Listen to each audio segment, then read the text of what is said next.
ल्यो बहनों थान आज आस माता के व्रत की कथा सुनाऊं और व्रत क्या करे बिके लिए थाने के रखा पाटा पर के और करा बस सारी चीज़ा थाने बताऊं। तो सारी चीज़ा बाणो ध्यान से सुनो। ओ व्रत फागण सुदी 1 से लेके 8 तक कोई भी अच्छो वार देख के कर लियो।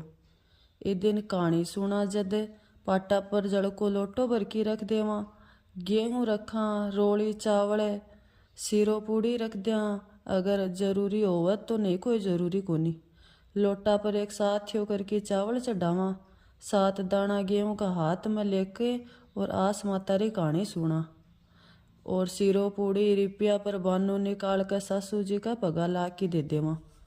फिर एक टाइम शाम के जीम लिया। अब कहानी सुनो आस माता की। एक आसलियो बावलियो थो जो जुओ खेलिया करतो और आरे जेते दोनों ब्राह्मण जिमातो। हार तो जद भी जिमातो और जीत तो जद भी जिमातो। एक दिन भी की भाभ्या बोली कि ओ हारे जद भी जिमावे और जीते जद भी ब्राह्मण जिमावे तो एक पार कहिया पड़सी। इन नगरियों बाहर निकाल दियो। फिर वो घर से बाहर निकल के शहर में चलियो गयो और आस माता की आस करके बैठ गयो।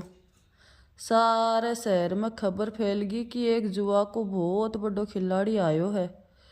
एक दिन राजा ने बेरो पाट्यो तो वो बिन खेलन ने बुलायो और जुआ में सारो राजपाट हार गो।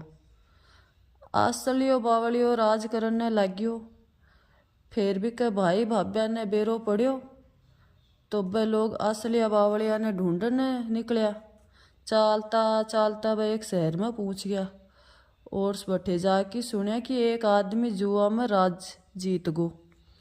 वे लोग नया राजा से मिलने गया और बोलिया कि मारो एक बेटो हो असलियो बावलियो, वो भी जुओ खेलिया करतो, मैं उन घरा से बाहर निकाल दियो। जद वो बोलियो कि मैं थारो ही बेटो हूँ, थारी करनी थारे हाथ, मेरी करनी मेरे हाथ। जद उनकी माँ बोली कि आस माता इतनो दियो है तो आपा आपने घरा चाल की आस माता को उजमन करांगा।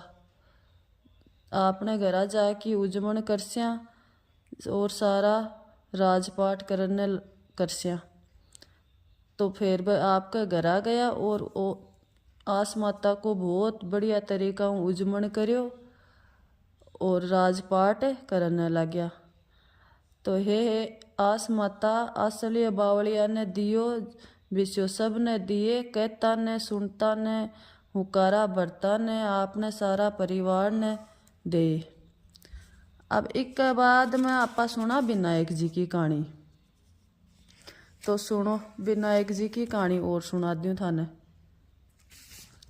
एक विनायक जी महाराज हो जिको चुटकी में चावल और चमची में दूध लेकर घूमे कि कोई खीर कर दो, कोई खीर कर दो। जना एक बुढ़िया माई बोली कि लिया मैं कर दूं। एक कटोरी ले आई तो विनायक जी बोलिया कि बुढ़िया माई कटोरी के लिए है, टोपियो चढ़ा। बुढ़िया माई बोली कि इतना बड़ा मैं क्या करेगो, या कटोरी बहुत है। विनायक जी बोलिया कि तू चढ़ा कर तो देख। बुढ़िया माई ने टोपियो चढ़ा दियो, चढ़ता ही टोपियो दूध भर गो।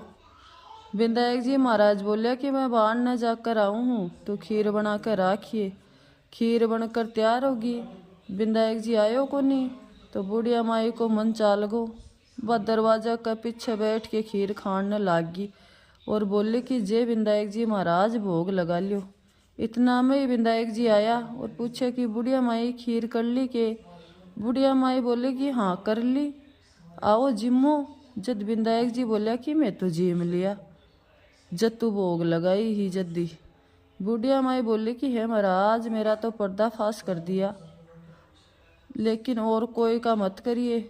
विनायक जी महाराज ने बुढ़िया माई का धन का टूट भंडार भर दिया और बोलिया कि तेरे तो 7 पीढ़ी तानी को नहीं निमड़ा। हे विनायक जी महाराज जिसो बुढ़िया माई ने दियो विसो सब ने दिए, कहता ने सुनता ने हुकारा भरता ने आपने सारा परिवार ने दिए। हे महाराज विनायक जी।